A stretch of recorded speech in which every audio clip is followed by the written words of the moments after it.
for two. Exciting. Oh, it was terrific. A tremendous game. TJ, now the state champions, they do it in exciting fashion.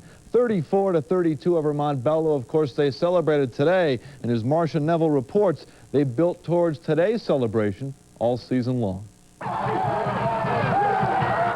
Thomas Jefferson's done a whole lot of celebrating this season, and some of it proved prophetic. TJ, number one! Number one! All the way to the state! After just the third game of the season, their coach declared them Supermen. Superman, baby! Superman. Let's go, Superman! Superman, baby! We want to do a shake. Number one! Let me do a shake. Let's do this, let's do this. Come on. TJ, number one! And on Saturday, a super effort by the Supermen left the Spartans celebrating the biggest win of all. Oh, God, I can't even believe it. Sometimes it doesn't even sink in. I mean, I'm sure I'll be sitting at home sometime tonight, and I'll be sitting there thinking, Jesus, isn't this great to be a state champion? And just in case it hadn't sunk in, a morning pep rally left no doubt. Fittingly, they entered the gym to the strains of Superman and the cheers of their classmates. And every player who'd had a hand in the championship win got a hand on the championship trophy.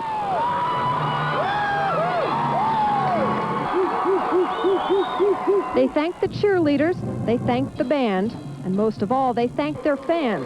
Congratulations came their way from everyone.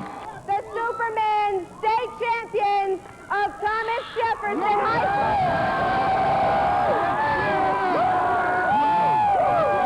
School. They'd won it all in '80, too, so they end the decade the way they began it, as state football champions. Marcia Neville, News 4 Sports.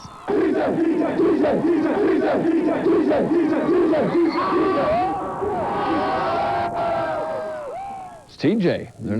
They're number one. Coming up, a very interesting day in sports. We'll talk with the Broncos about how they view yesterday's defeat in Los Angeles, and we'll talk with Blair Rasmussen, who's now one of the richest... Back now at one of the DPL's best coaches ever.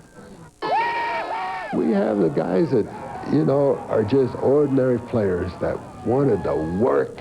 They wanted to just do everything they could. See, with Darnell carrying the ball, we're going to open a hole for him, you know. We're not going to sit here and let him do the work. They all worked. It all started back in 1976 when Herman took over a solid TJ program. Things weren't always easy, though. He likes to remember a time when he had to borrow footballs from Cherry Creek. It was tied shut, and the kids were trying to pull the bow out, and I said, give me that bag, and I ripped that thing open, and I dumped those balls out on the field, and they were soccer balls. Things certainly got better for Coach Moats. He went on to win his first state title just 4 years later in 1980, capping his career with another title this season. And now that it's all said and done, he's going to miss the kids the most. Winning ball games in itself is nothing. The biggest thing is having kids like we have that respond to you, that work for you, and that love you. You know, you see the trophy over there. How can anybody ask for any more than that? Congratulations to Coach Moats. Best of you, Tom. All right, thanks a lot, Kevin. And when he says it wasn't always easy for Coach Moats, we know what he means. He had to coach Barry Sublett, one of our photographers, and it's not easy. So all of the fans are asking now, is McCartney going to take Bo's place? We don't know, but I don't think so. But CU, it's up to them to make sure. Fireman over the weekend, and he talked with Marcia Neville about his final season and that all-important final victory.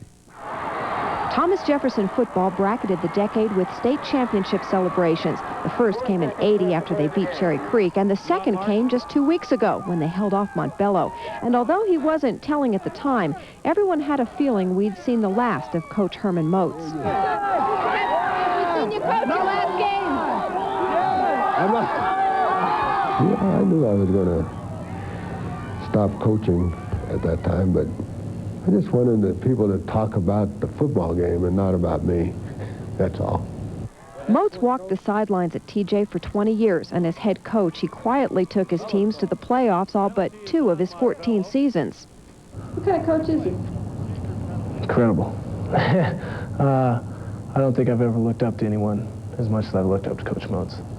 How does a 60-year-old guy relate to an 18-year-old kid? What has he had to do to make that work? I don't ever think about it being 60 until somebody says, how old are you?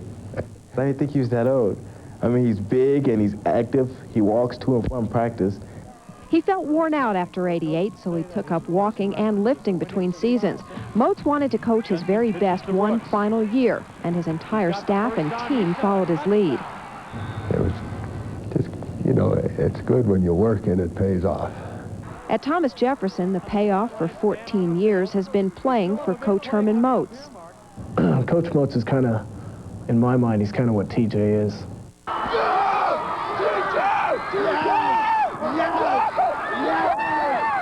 Marcia Neville, News 4 Sports. Coming up, the Buffs work out in Denver, and we'll go live to South Bend. We'll have those stories and more coming up a little bit later on News 4.